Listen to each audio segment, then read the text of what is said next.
Hi friends, welcome to our channel. இன்றைக்கி வந்து stuffed chapati எப்படி செய்யுதுன்னு பார்க்கலாம் வாங்க.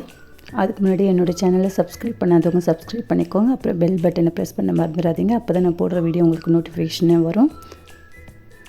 வாங்க பார்க்கலாம். பாருங்கள் எவ்வளோ சாஃப்டாக இருக்குது. நல்ல சாஃப்டாக டேஸ்ட்டாகவும் இருக்கும்.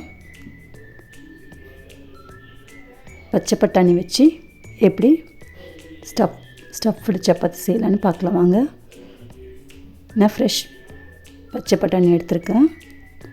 அது வந்து நல்லா வேக வச்சு ஒரே ஒரு விசில் விட்டிங்கன்னா போதும், நல்லா வெந்துடும்.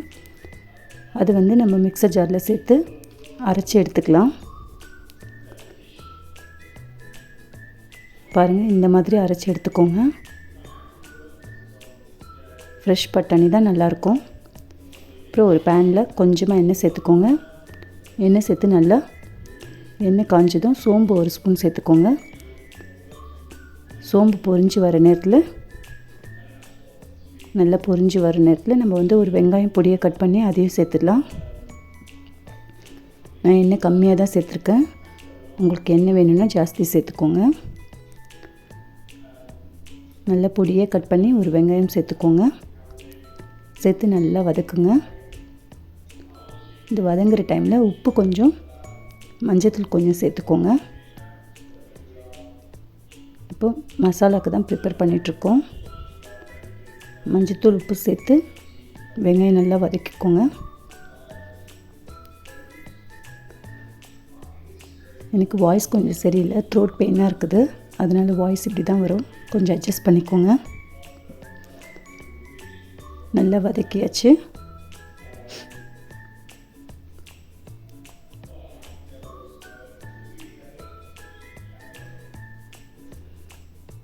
வெங்காயம் நல்லா வதங்கின பிறகு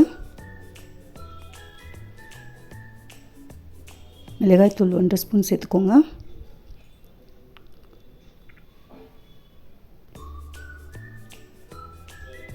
மிளகாய்த்தூள் 1 ஸ்பூன் சேர்த்து அதுக்கப்புறம் வந்து கரம் மசாலா 2 ஸ்பூன் சேர்த்துக்கோங்க. சேர்த்து நல்லா வதக்கி விட்டுக்கோங்க. அந்த எண்ணெயிலே நல்லா வதக்கிக்கோங்க. நல்லா பச்சை வாசனை போகிற அளவுக்கு நல்லா வதக்கிக்கோங்க. இப்போ வந்து கொத்தமல்லி பொடியை கட் பண்ணி அதையும் சேர்த்துக்கோங்க. தக்காளி சேர்க்காதீங்க. தக்காளி சேர்த்தா கொஞ்சமாக தண்ணி விட்ட மாதிரி ஆகிடும். அதனால் தக்காளி சேர்க்கக்கூடாது. நம்ம ட்ரையாக இருக்கிறது தான் சேர்க்கணும். இப்போ பச்சை பட்டாணி சேர்த்துக்கோங்க. நம்ம அரைச்சி வச்சுருக்க பச்சை பட்டாணி சேர்த்து நல்லா வதக்கி விட்டுக்கோங்க. இவ்வளோ கலர்ஃபுல்லாக இருக்குது பாருங்கள். டேஸ்ட்டும் சூப்பராக இருக்கும். நீங்களும் செஞ்சு பாருங்கள். செஞ்சு பார்த்துட்டு எப்படின்னு கமெண்ட்ஸில் சொல்லுங்கள். எங்கள் வீட்டில் சாப்பிட்டுட்டு எல்லாருமே சூப்பராக இருந்ததுன்னு சொன்னாங்க.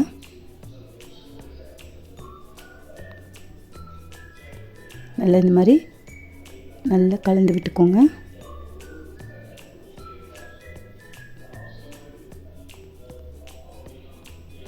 சூப்பராக நல்லா கலந்து விட்டுக்கோங்க. அவ்வளோதான், மசாலா ரெடி ஆகிடுச்சு. இது நல்லா ஆற விட்டுருங்க. நல்லா ஆற விட்டு பால் மாதிரி பால் பண்ணி வச்சுக்கோங்க. நம்ம ஒவ்வொரு சப்பாத்திக்கும் எடுத்து அப்படியே வந்து ஸ்டஃப் பண்ணி வைக்கலாம், திரட்டலாம். நம்ம இப்போ வந்து திரட்டுற கல்லில் மாவு சேர்த்துக்கோங்க. சேர்த்துட்டு சப்பாத்தி திரட்டிக்கோங்க. இப்போது நம்ம மசாலாவை பால் பண்ணி வச்சுருக்கோம்.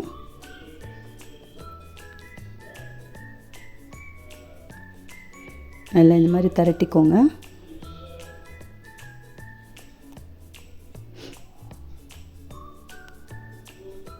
கொஞ்சமாக திரட்டிட்டு இதுக்குள்ளே இந்த மசாலாவை வைக்கலாம்.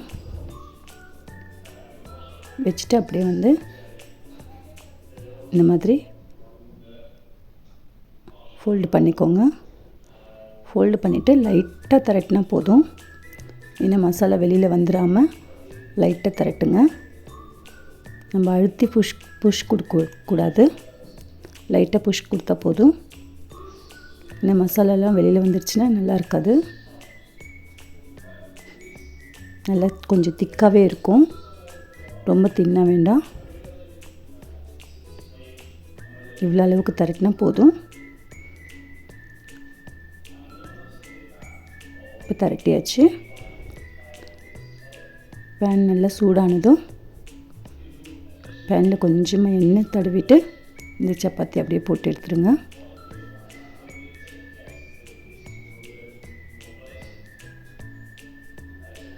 பேன் நல்லா சூடாயிடுச்சு. ஆயில் அப்ளை பண்ணிக்கோங்க. அப்ளை பண்ணிவிட்டு நம்ம தரட்டி வச்சுருக்க சப்பாத்தியை சேர்த்துருங்க. எங்கேயாவது திக்காக இருந்துச்சுன்னா இந்த மாதிரி தட்டி விட்டுருங்க.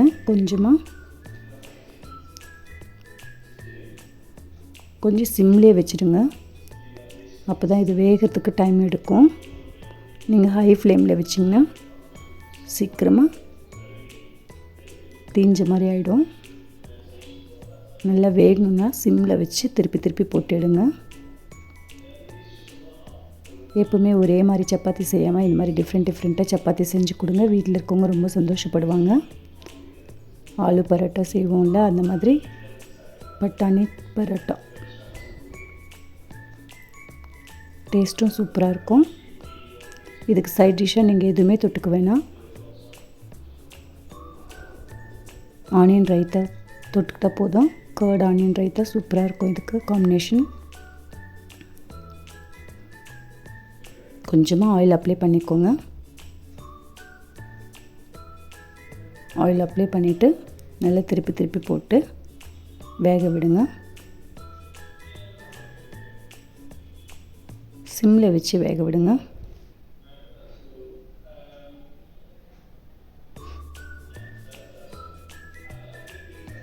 பாருங்கள், இந்த மாதிரி நல்லா செவந்து வரட்டும். அப்போ தான் ரொம்ப சாஃப்டாக இருக்கும். இதே தக்காளி இது கூட சேர்த்திங்கன்னா உங்களுக்கு வந்து ரொம்ப ஈரப்பதமாக ஆகி உடஞ்சி வந்துடும். அதனால் தக்காளி மட்டும் ஸ்டஃப்புக்கு எப்போவுமே சேர்க்கக்கூடாது.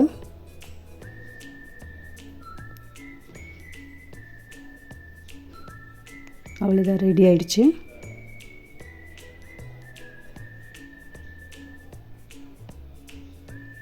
க்ரீன் ஸ்டஃப்டு சப்பாத்தி ரெடி ஆயிடுச்சு. இந்த மாதிரி போட்டு சிம்மில் வச்சு திருப்பி திருப்பி போட்டு எடுங்க. இப்போ 4 சப்பாத்தி, நார்மல் சப்பாத்தி 4 சாப்பிட்ற இடத்துல நம்ம 2 சப்பாத்தி சாப்பிட்டாவே நல்ல ஃபில்லிங்காக இருக்கும். டயட்டில் இருக்கவங்க கூட இந்த சப்பாத்தி எடுத்துக்கலாம். ரொம்ப நல்லாயிருக்கும். நீங்கள் செஞ்சு பார்த்துட்டு எப்படி இருந்ததுன்னு கமெண்ட்ஸில் சொல்லுங்கள்.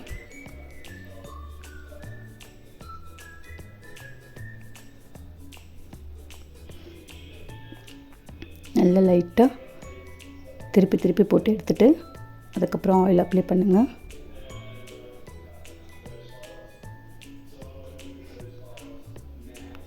ஆயில் அப்ளை பண்ணிவிட்டு திருப்பி போட்டு எடுத்துடுங்க. அவ்வளோதான், ஸ்டஃப்டு சப்பாத்தி ரெடி ஆகிடுச்சு. சூப்பர் டேஸ்ட்டாக இருக்கும்.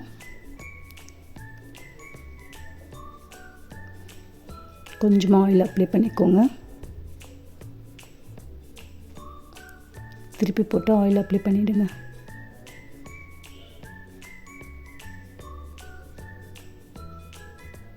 எனக்கு ரொம்ப பிடிக்கும் இந்த சப்பாத்தி.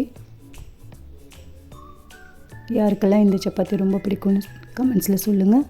அதுக்கப்புறம் இதுக்கு சைட் டிஷ்ஷாக என்னென்னு சாப்பிடுவீங்கன்னு சொல்லிவிட்டு அதையும் கமெண்ட்ஸில் சொல்லுங்கள்.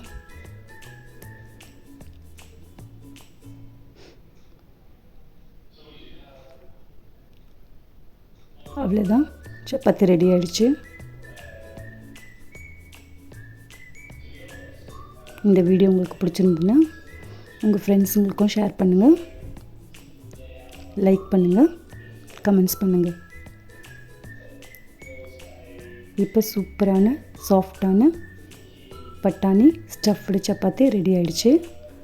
இதுக்கு ரைத்தாவே சூப்பரான காம்பினேஷன். சூப்பராக இருக்கும், செஞ்சு பாருங்கள்.